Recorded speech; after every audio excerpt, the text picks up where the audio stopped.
applause my two grandsons, Thomas and Paul, as they wave to their other cousins and Bella in California, who's still campaigning up until the last minute in California, because it's all about the children. I want to, before I thank all of you more fully, thank my colleagues and acknowledge their leadership and their presence here.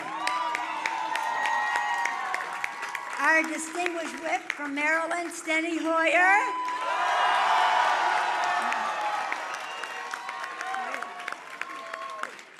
The assistant leader, Mr. Clyburn of South Carolina. Also, let's assume they're all distinguished. Bobby Scott of Virginia. Anna Eshoo of California. G.K. Butterfield of North Carolina. Barbara Lee of California. Henry Cuellar of Texas. Karen Bass of California. Don Beyer of Virginia.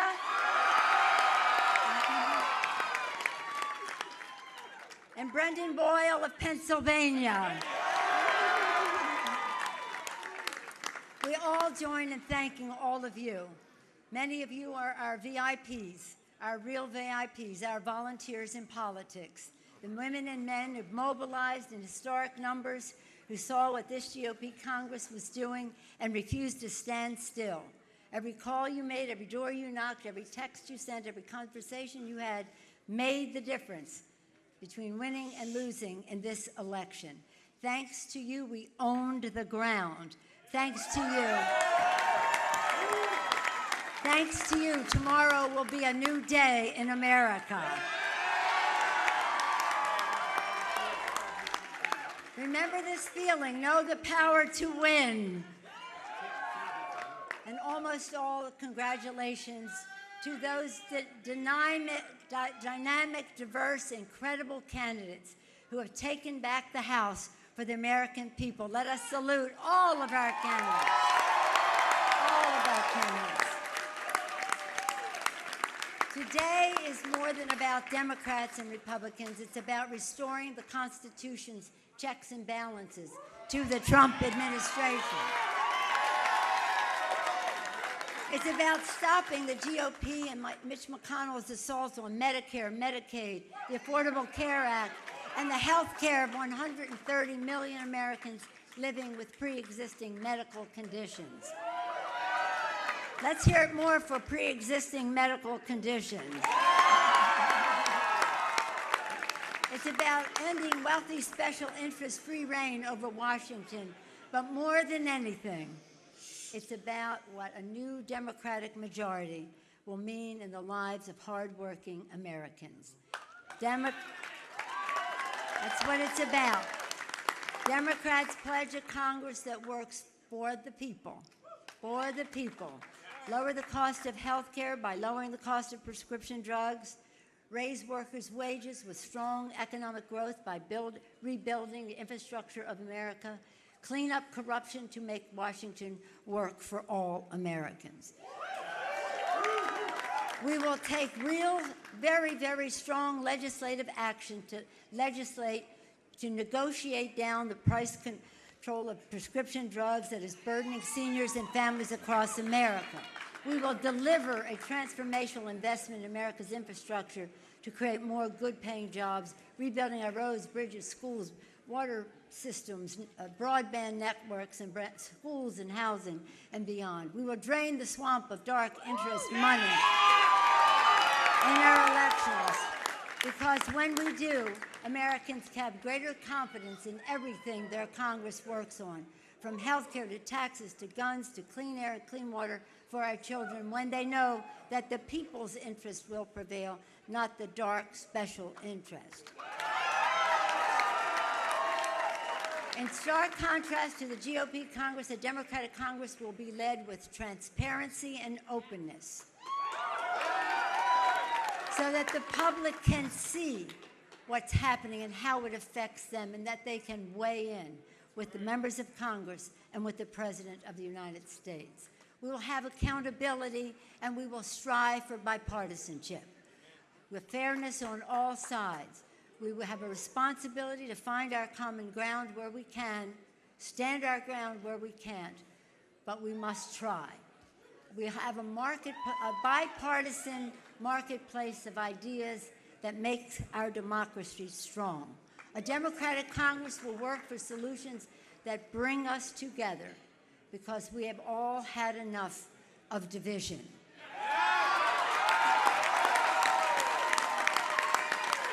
The American people want peace. They want results. They want us to work for positive results for their lives. Our founders believed in a principle that they knew must guide our nation. First, in our Declaration, they promised life, liberty, and the pursuit of happiness. But they gave us guidance, e pluribus unum, from any one.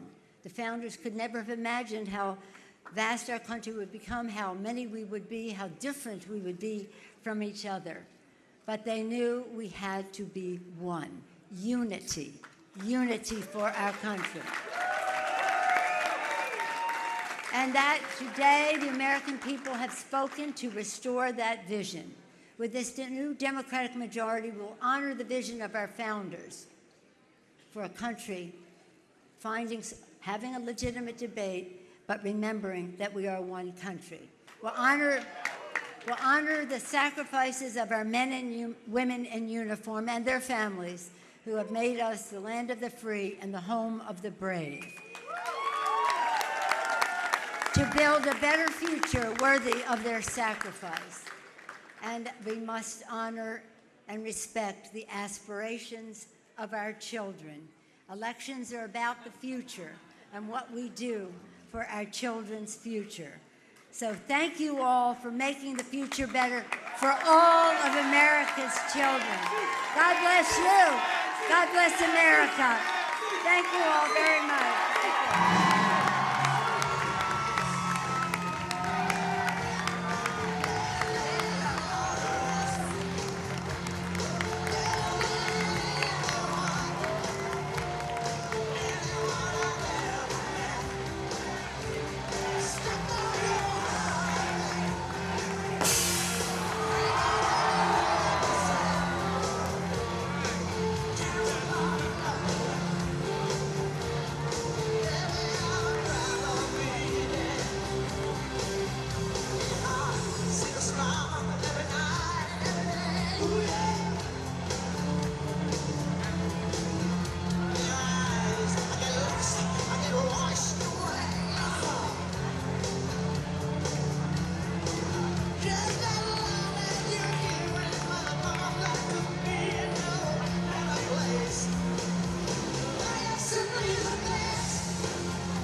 We'll welcome the returns from the West Coast.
just watch. Don't believe me, just watch. Don't believe me, just watch.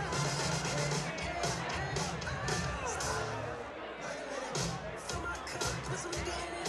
Like the set, sign the check. Pull me out, get the stretch. Right to Harlem, Hollywood, Jackson, Mississippi. If we show up, we gon' show up. Smoother than a fresh drop, skip it. Too hot. Call the police and the fireman. I'm too hot. Nigga dragging my retirement. I'm too hot. They say my name, you know who I am. I'm too hot. My band bought that money, break it down. Girl, I said you hallelujah. Girl, I said you hallelujah. Girl, I said you hallelujah. 'Cause Uptown Funk gon' give it to you. 'Cause Uptown Funk gon' give it to you. 'Cause Uptown Funk gon' give it to you. Saturday night we in this mother. Don't believe me, just watch.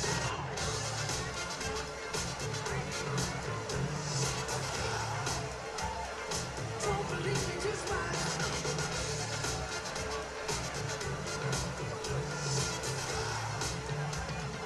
Don't believe me, just watch. Don't believe me, just watch. Don't believe me, just watch. Don't believe me, just watch. Hey,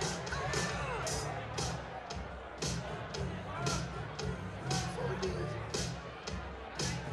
tell me something. Uptown, funk you up.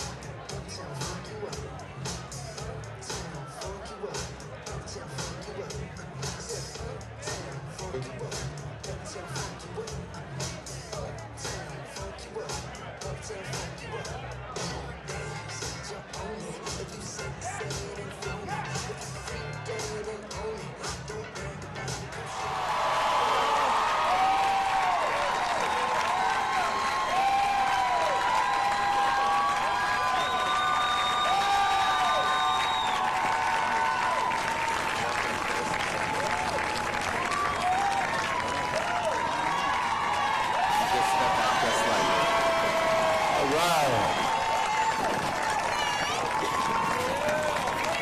Well, I tell you, it is quite a treat to see that y'all are still here. On behalf of Chris and Kristen, my wife RJ, our families, we could not be prouder of the way that we ran this race. We couldn't be prouder. We could not be more thankful for the support that was shown by each and every one of you all the way along this path. We recognize that, we didn't win it tonight. We didn't win this transaction, but I want y'all to know that is just it, a transaction. That what we believe in still holds true today. I gotta tell you, as I stand here on the highest of 7 hills in Tallahassee, Florida, the campus that gave so much to me and to my wife RJ, many a days for those students who were around when we were here as students, we marched plenty of times from this very set up to the Capitol. We let our voices be heard. We didn't shrink from the challenges. We didn't shrink from power. We spoke truth to power. And just because we didn't always come out victorious, we didn't retreat. We stood up. We stood strong. We spoke out because we recognized that we had power too. Earlier this evening, I called Mr. Ron DeSantis and congratulated him on what we expect will be him as the next governor of the great state of Florida. But I want you to know that in spite of our congratulating him on his victory this evening, nothing that we believe in is compromised. I still believe that we ought to pay teachers what they're worth. I still believe that. I still believe that we ought to clean up our environment, our air, our water quality, our beaches, our shores. I still believe that we ought to have the kind of economy where people are able to work one job instead of 2 and 3 jobs in order to make ends meet. I'm extremely proud that this evening, the voters of the state of Florida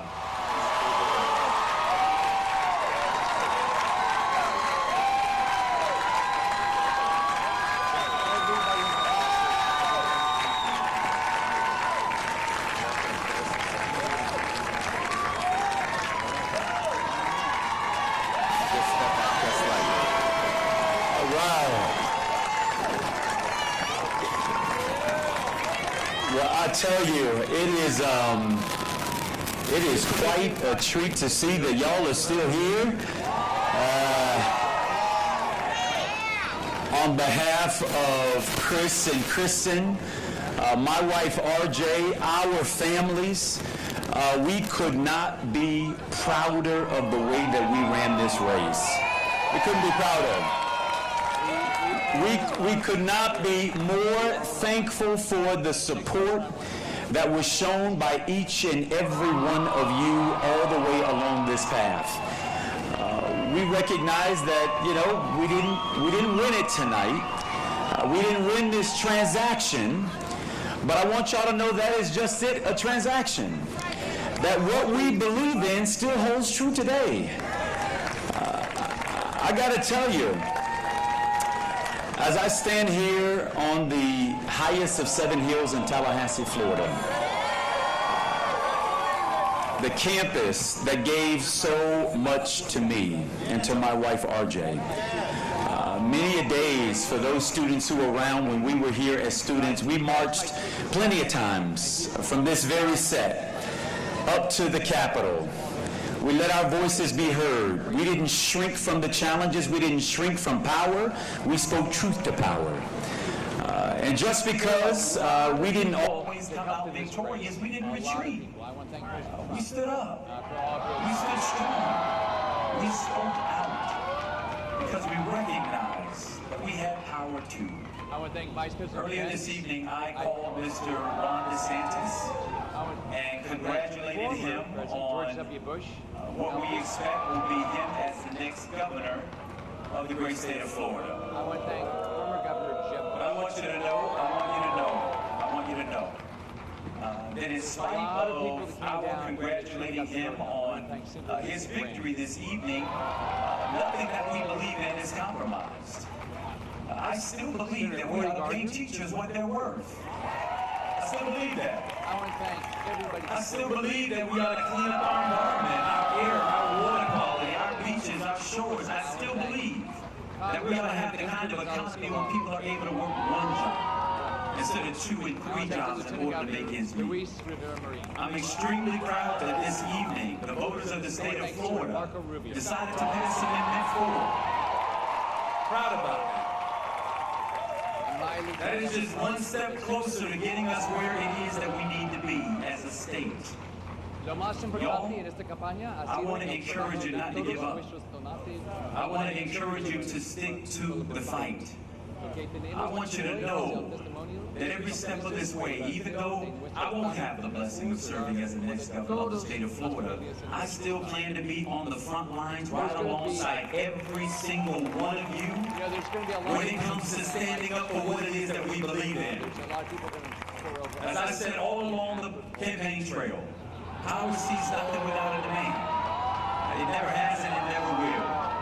We still have to be willing to show up every single day and demand our seat at the table.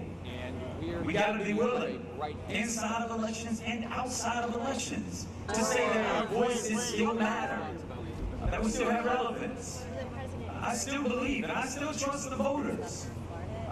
We may not have all shown up in the way that we thought and hoped that we would, but I still believe that there are still more of us who believe in what is common and what is decent and what is right. And I believe in the long run, good always wins out over evil. I still believe that. To voters, I think that even though people like to focus on personalities, it's policy that matters to people, and principles matter even more. You think Rick Scott is going to win his presidency now? Democrats holding the House. Do you think he'll win? How's it dealing with, you'll have a Democratic House now, how's it dealing with the checked presidency? A checked presidency? Yeah. Well, hopefully the Democrats will come with good ideas for the country, and this president will listen to those proposals. They're going to they have a burden to come here to the White House and present to the president. I think it's no accident, though, that the Republicans held and will gain in the United States Senate. That's pretty remarkable. In fact, it's historic. It's only happened 8 times in the last 80 years or so.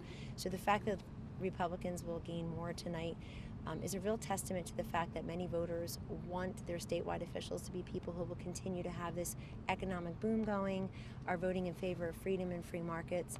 And I would just point out to you that the president went 5 for 5 in his last 2 days alone. On Sunday and Monday, he campaigned for governor of Georgia, Marsha Blackburn, Senate in Tennessee, Kemp in Georgia, Blackburn in Tennessee, and then yesterday, of course, I was with him when he barnstormed for Mike DeWine for governor, Mike Braun for Senate in Indiana, Josh Hawley in Missouri. Those are pickups in those Senate seats. It's pretty remarkable. Are you concerned about Rick Scott at this hour? Rick Scott, it looks like from what we see anyway right now that Rick Scott has cleared the half a point automatic recall.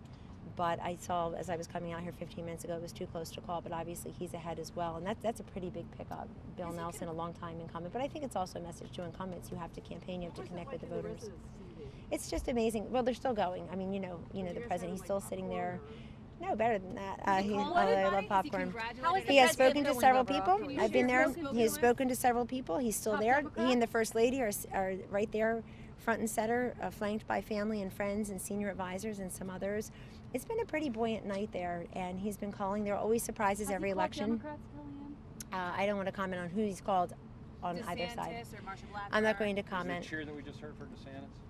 Can you talk a little bit about That was before I came out. Is the he cheer. concerned Talk a about little bit about what the Democratic president control might of be the working House with right now Democrats and on? Can you talk a Democratic little control bit of about committees? kind of what he could possibly work with Sure. Democrats on? But that's also up to the Democrats. They've shown very little appetite for working with this president all along, and I think that's in large part why there's not the kind of shellacking, as President Obama deftly put it in 2010 when he suffered 63 grievous losses in the House, or the 54 seat loss that President Clinton suffered in 1994. It's because they've not been willing to work with this president. He was willing to do a deal on DACA and the Dreamers last January, almost a year ago, and we're still not there because they walked away from the table. Immigration reform is more than DACA. It's more than just the border wall. It's a very complex issue. They can come and make their proposals. Also, we have to keep the government running, the funding bill. We have to work on infrastructure, frankly. The president's made very clear about that. But the president doesn't want anything to happen with what's been an incredible economy through his deregulation, his tax cuts, his trade policies. Everywhere we go, we hear from job creators, job holders, job seekers. They're happy with this economy. I think that's reflected in a lot of the results tonight. Is he concerned about this impeachment threat? We're not really talking about it. He said yesterday they'll do what they want to do, and he'll do what he needs to do. I don't know that there will be much of an appetite, Kristen, all across this country in some of these Democratic districts among the constituents for their members to be spending all of their time, or even most of their time, or a fraction of their time, investigating, instigating, trying to impeach and subpoena people. That's a decision they'll need to make, but you have to really give the voters what they want. And as far as I can tell, there aren't many voters out there who say, I'm going to give you an affirmative because you've promised to investigate everybody or impeach the president. There seems to be no little appetite for that. In fact, I've hardly heard the words Russian collusion all night, and I think there's something to that. They're talking about the economy, they're talking about health care, they're talking about immigration, they certainly are talking about national security around the world. Very happy with this president's policies to try to denuclearize the Korean Peninsula, which helps everyone. The remains of our fallen from Korea have been returned. This president is sanctioning Iran, sanctioning Russia when he needs to, pushing back on Assad when he gasses his people not once but twice. He showed a lot of strength and leadership around the world, and many people may not say America first, but they say stop apologizing for America. Was it this focus on immigration that helped in the Senate tonight? Request the president's tax returns via the IRS, Treasury Department. How will the administration handle that? Will you turn them over?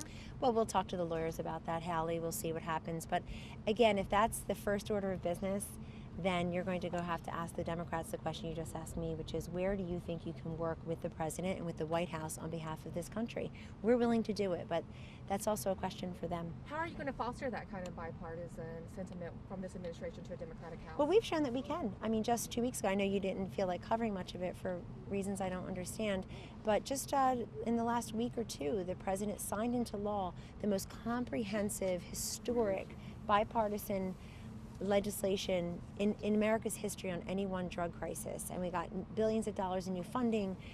That passed the United States Senate 98-1. It passed the House with every single Democrat voting in favor of it. So we've shown that we prioritize issues that do gather and gain a great deal of Democratic support. Obviously, the president is trying to work with Democrats on some of his judicial and executive nominations. He probably now has a majority-proof Senate in the yes, I'm sorry, so sorry, it's so late, isn't it? He's got more senators, so maybe he won't need quote Democratic votes, but he always welcomes them. And I think that if you see some of the Democrats who are winning these House seats tonight, and you take a look at these districts, particularly the ones that have flipped Republicans to Democrats, those Democratic members are going to have to ask themselves, what did my constituents ask me to come and do? And I guarantee you, it's not to obstruct, resist, to say stop all the time, and to try to impeach and impugn and investigate. He was criticized for focusing on the caravan so much. Do you feel like he was vindicated now? He's criticized where? At your news outlet?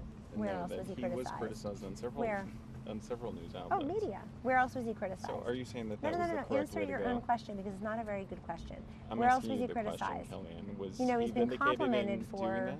Well, you know, he's been complimented though for raising attention to the fact that we have people pouring over the border. In fact, the Customs and Border Patrol, if you ever bother to talk to them, they will tell you that people come over the border by the thousands every single day. So it may not even look that differently. But what is remarkable to many people is when you shine a light on an issue in a different way and people see it coming this way and they say, well, you know what, maybe border security is national security. This president and the unaccompanied minor issue is the same. It's very similar to the one that President Obama faced in the summer of 2014. Congress has failed to act. They failed to act then, and they failed to act now. And in large part, Congress is mostly responsible for what happens moving forward with immigration policy in the United States of America, and they need to act.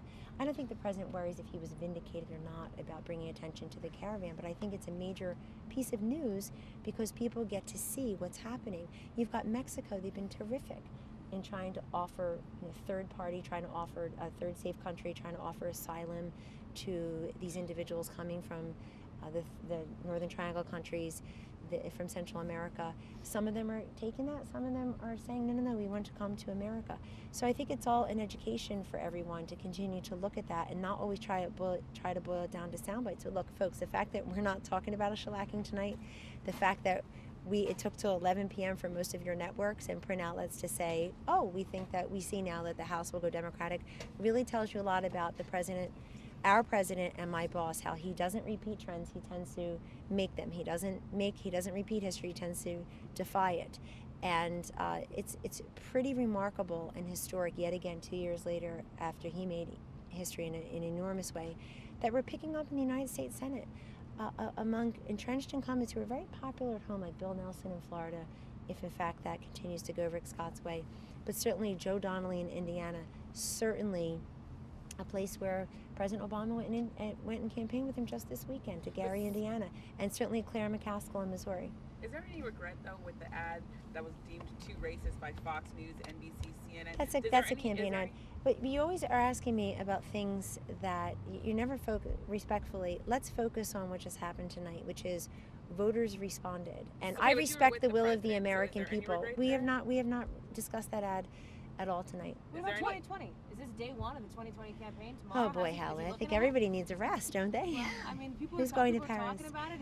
Is he thinking about the re-elect? Is he starting on that? You know, today? one thing I will tell you about the president and the many ways that I'm proud to work for him and proud that he's the president of the United States. I will tell you, one that always struck me through this entire cycle is that when his political team would tell him, well, you know, the party in power always loses the House and they often lose the Senate and they lose just grievous losses, and you'd show him all the, but President George W. Bush was elected twice, President Bill Clinton was elected twice, President Barack Obama was elected twice. He would routinely say, I don't want to hear about that, I don't care about that. We have to focus on making sure that he, the president, the vice president, and those who go out there and do it, can help keep the House or help keep the Senate. Get people who can vote for an agenda that is about a booming economy, that is about peace and prosperity. So he's never been as focused on his race as he was in helping them. And you saw that last night. He got back here at 2:43 a.m. after yet another day out in the campaign trail. We're all just trying to keep up with this man. It's truly remarkable. But does the president see some of his potential challengers, Kellyanne, tonight, in the winners, whether it be Kirsten Gillibrand, Elizabeth Warren? Good. I certainly hope Elizabeth not. Warren. I certainly don't. I hope that Bernie they win. Sanders. I hope they all run. This is a great democracy, and they can all have at it with each other, and we'll just watch for a while. There's really no reason for us to respond that much to any of them. I'm sure here and there the president may weigh in on each of them, but if they're looking at 2020, then they're answering your question, Yamiche. They're not looking at 2019. I am really struck how some people, especially the one who lost, still talking about 2016. It's odd. And then the others are talking about 2020. Where was 2017 and 2018? And what are they doing in 2019? This president's been very, but the president talks about 2016 when he goes back to places like yesterday. Some of you were there. I certainly was, where the crowds looked exactly the same. The numbers were the same. The crowds were as enthusiastic. I think in 2016 the crowds were there because they were hopeful, and I think in 2018 the crowds were there because they are grateful. They are thankful. I guess the question is, are these midterms, does the president see these wins that the Republicans are able to pull off as some sort of, some sort of thing that he can look at to say, I'm going to keep my same message for 2020? People said that he shouldn't maybe run so hard line on immigration. There are Republicans who obviously voted because they like that hard. Well, his message for 2020 are his accomplishments as president. That is the best message that he'll have. What did I do in office? It's not a message; it's a mission. And I think one big lesson, you just can't get around it, is that he made a difference in so many of these races. You look at Ron DeSantis in Florida, has been trailing in most of the polls, and the president helped him in the primary, certainly. I think Ron DeSantis had been down 15 points or so against a very qualified Republican opponent in that primary. And then, of course, the president going down there twice last week. The vice president been down there. Others have been down there. I think that the president made competitive some of these races. He had asked Rick Scott to run for that Senate seat a very long time ago, and Rick Scott, I think, has been a tremendous governor. So what's the lesson then? Well, the lesson is that there are many lessons, but the lesson is also that substance, not sound bites, matter. That just because people say things a million times doesn't make it true, and that people really do focus on policy, not personalities, and they focus on principles, not politics. So that's a great lesson, and I'm very proud of the voters for actually focusing on policy. And I think the president really made competitive so many of these Senate seats. We're up against 43 retirements, and which included the Speaker of the House. And that's really difficult for us to keep the House under those circumstances, even though Speaker Ryan is out there raising money and campaigning for candidates as well.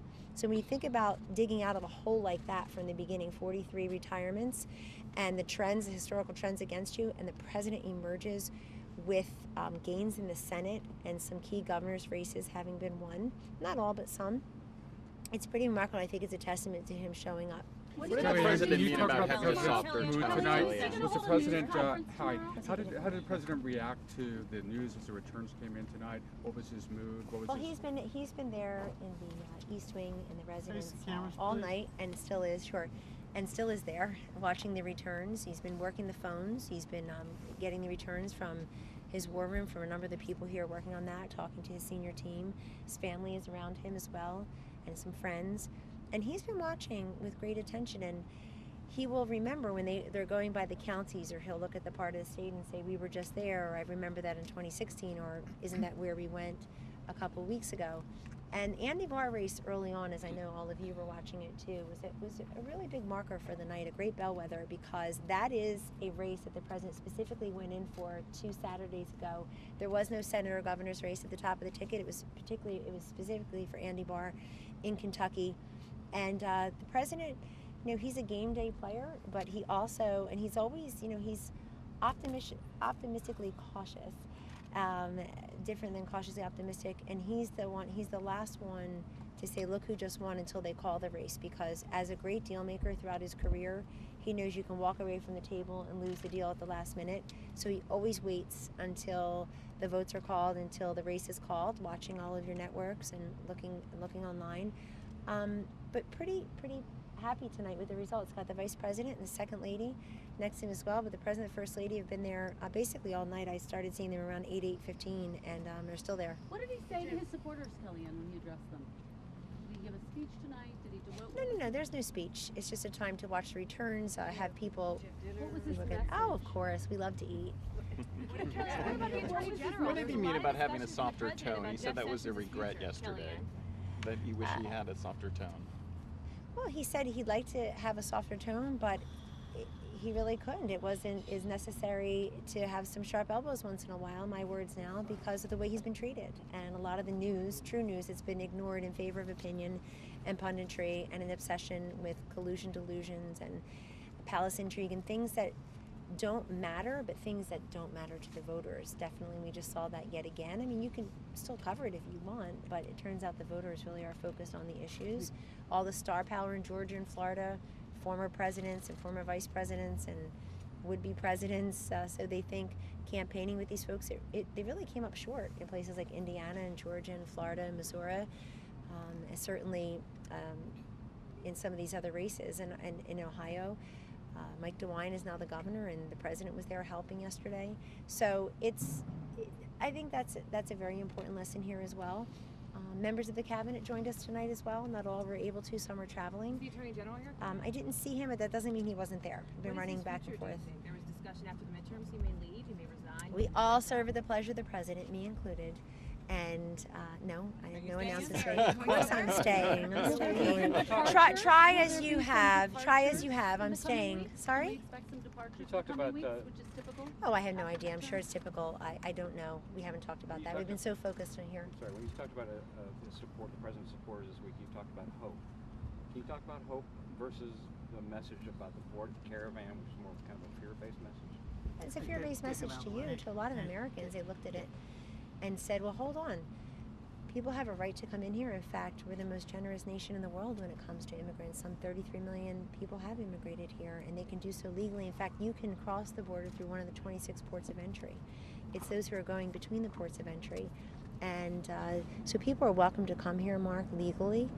But we also have a right to know who's here and why. And there's no question, as somebody who works on the drug crisis here every single day on behalf of the president and the nation, for which I'm enormously grateful, there's a lot of poison coming over the border. We have so much heroin and fentanyl and cocaine pouring over the border. And the president talks about that also. It doesn't get a ton of coverage. But he talks about how we have to have a border. We have to know what's coming in and then who's coming in. So I know that you all talked about fear, the Grover Sesame word of the week, I guess it's been. But there's an awful lot of hope that people see in the economy. I mean, I talk to people, we've talked to union folks are running up to us everywhere and saying, listen, we've never voted this way in our whole lives, but we were skeptical in 2016, but boy, have you delivered.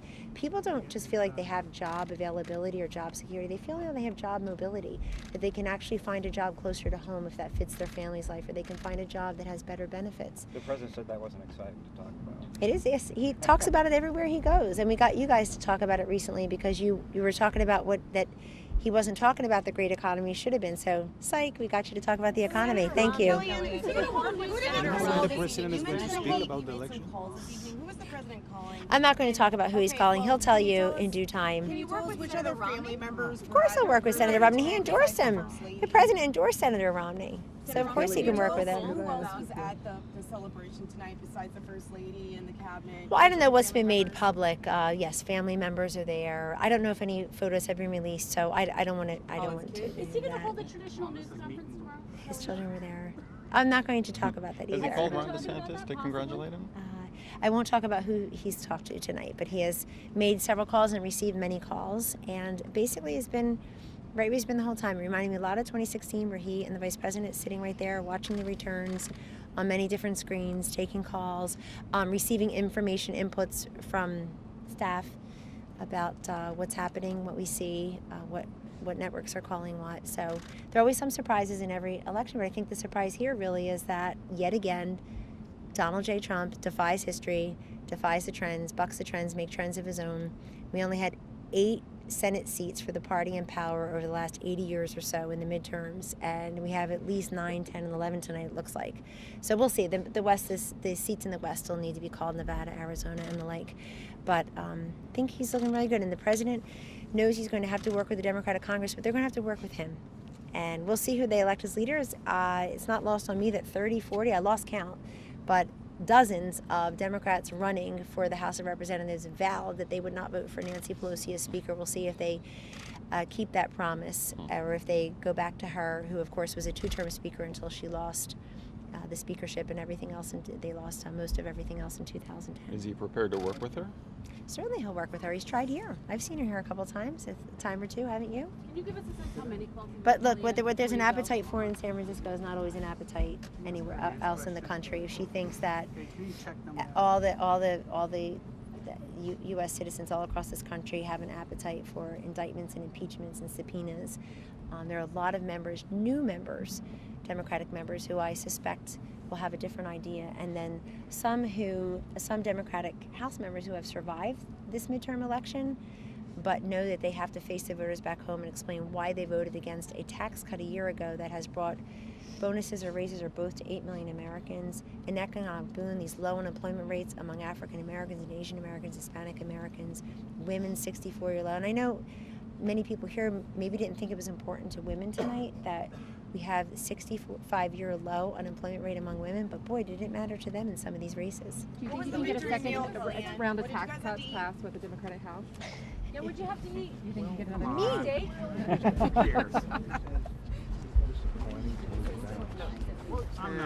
Well, it's disappointing, but it's not surprising it happens for the party in power, but it's not the shellacking that President Obama described in 2010 of 63 seats, or President, I'm so old, I remember all these.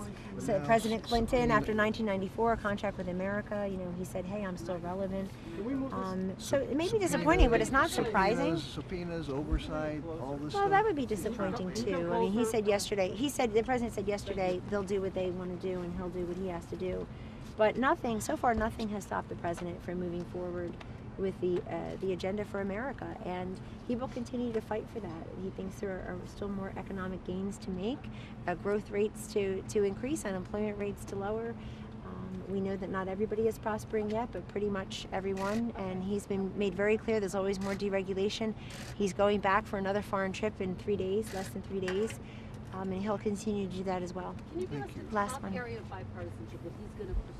Is it immigration? What is the top policy position he's going to pursue? Well, that's really up to the Democrats too, but I think we have to look at infrastructure, immigration, obviously spending, certainly all things economic. We don't want to go backwards with these economic gains, and I think that this country tonight made very clear that the United States Senate will be a firewall to any of the reversals and blowbacks and throwbacks that the Democratic House may want to do, and what has been a very successful tax cut. I mean, I know many people were skeptical, and the critics and naysayers said, oh, the employers will never reinvest in their workforce and their workplaces, but they have. That tax rate going from 35% to 21% has helped spur this huge economic boom. Apple's promised 20,000 new jobs here in the U.S. We're repatriating trillions of dollars of wealth that was legally parked overseas. And we are also, this president's leadership is also, he's making gains around the world. Every time he's told, don't do that, you can't do it, he does it. And the world doesn't fall apart, thank God. Don't pull out of the Paris Accords. Don't keep the promise of 5 or 6 presidents and move that embassy to Jerusalem and recognize Jerusalem as Israel's capital the way Israelis do, the way Democrat and Republican presidents have promised to do. He did it. Don't pull out of the Iran deal. Don't sanction Iran. Don't go back. Don't hit back at Assad.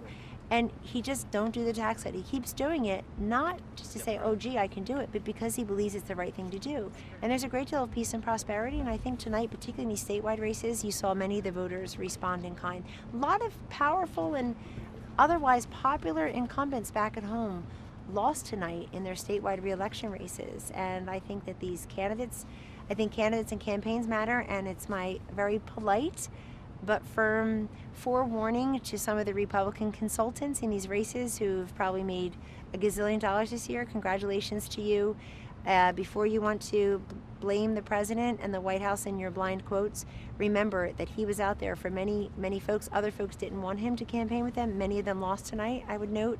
And he put the economy in such a great position that anybody with an R after their name who was running was able to talk about that, according to the president. I'm just repeating what the president said here, so don't make those people lose their minds and give them something to do. So he has said that he put the economy in such a great, strong position that people, could run on that as well. And indeed, some of them did. Some refused to run with him, and some of them have lost tonight. But so there are the results. Last one. Do you think this result can affect his foreign policy? Do I think the agenda policy, the foreign agenda policy? The election results? Absolutely. So he'll have to work. The Democratic House will need to work with him. He'll continue to work with them. But this is a president who just 2.5 days from now, 3 short days from now, is leaving to go on another foreign trip, and he'll continue to do that. He'll continue to go to these multilateral meetings. He'll continue to do bilateral meetings. He'll continue to renegotiate trade deals that he thinks are very unfair to America, American workers, and American interests.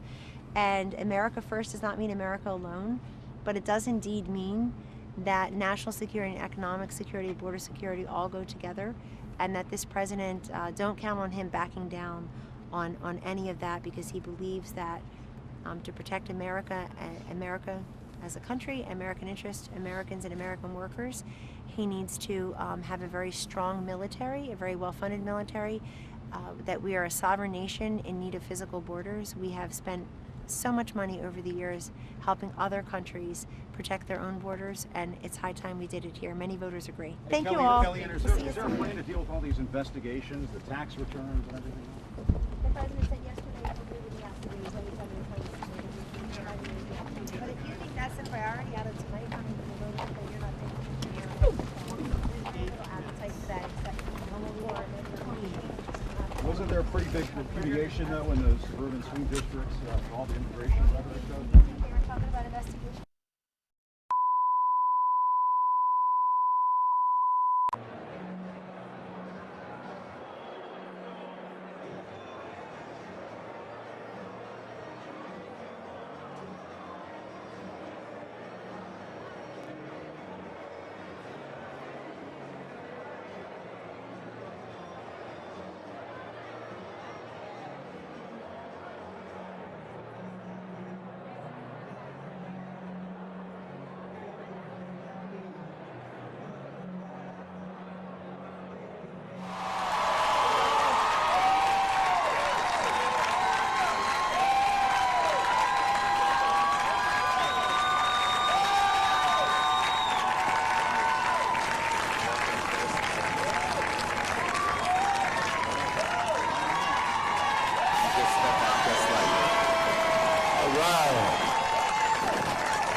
Well, I tell you, it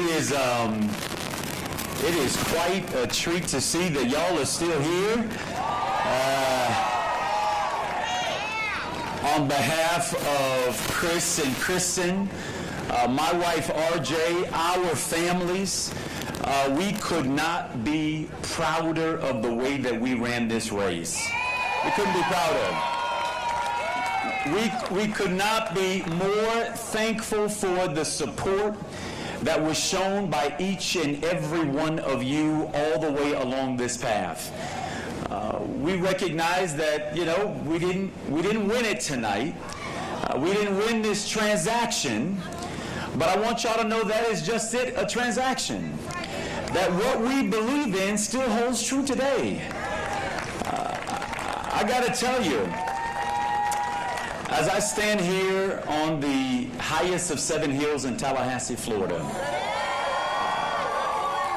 the campus that gave so much to me and to my wife RJ, many a days for those students who were around when we were here as students, we marched plenty of times from this very set up to the Capitol.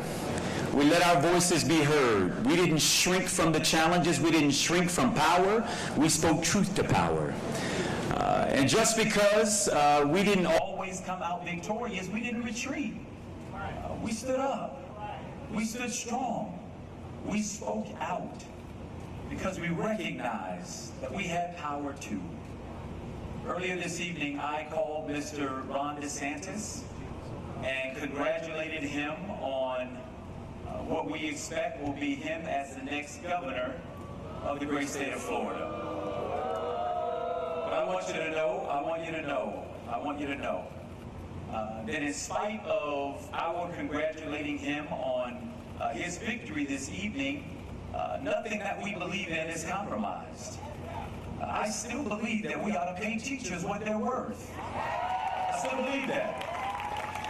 I still believe that we ought to clean up our environment, our air, our water quality, our beaches, our shores. I still believe that we ought to have the kind of economy where people are able to work one job instead of 2 and 3 jobs in order to make ends meet. I'm extremely proud that this evening, the voters of the state of Florida decided to pass Amendment 4. Proud about that. That is just one step closer to getting us where it is that we need to be as a state.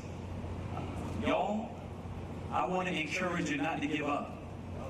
I want to encourage you to stick to the fight. I want you to know that every step of this way, even though I won't have the blessing of serving as the next governor of the state of Florida, I still plan to be on the front lines right alongside every single one of you when it comes to standing up for what it is that we believe in. As I said all along the campaign trail, power sees nothing without a demand. It never has and it never will. We still have to be willing to show up every single day and demand our seat at the table. We got to be willing, inside of elections and outside of elections, to say that our voices still matter, that we still have relevance. I still believe. What number? Anyways, it's my pleasure to introduce someone who's been a friend of mine for 16 years. When I first met Mark Butler when he was running for the State House in 2002, he won that election, and he has deep roots in Georgia, loves talking about his family and his hometown of Carrollton, Georgia, and genuinely cares about our state. When I first met Mark, he impressed me then, and he still continues to impress me. Mark is the type of guy that you can describe as what you see is what you get. And in this world of political gamesmanship, that is very, very refreshing. As Labor Commissioner, he has worked tirelessly to improve our state's economic outlook and develop our labor resources for the betterment of our state. When Mark first took office in 2011 as the first Republican Labor Commissioner, he had his work cut out for him. As a former small business owner himself, he understands that government should help but not hinder economic growth. With that in mind, he has worked hard to improve the relationships with Georgia employers and our workforce. He has spent countless hours on Georgia roads, visiting large municipalities and small towns to foster community relations between employers and economic developers. Mark has worked hard to help the unemployed and the underemployed find jobs with his creation of the Special Workforce Assistance Team, a group designed to help better market themselves for employment.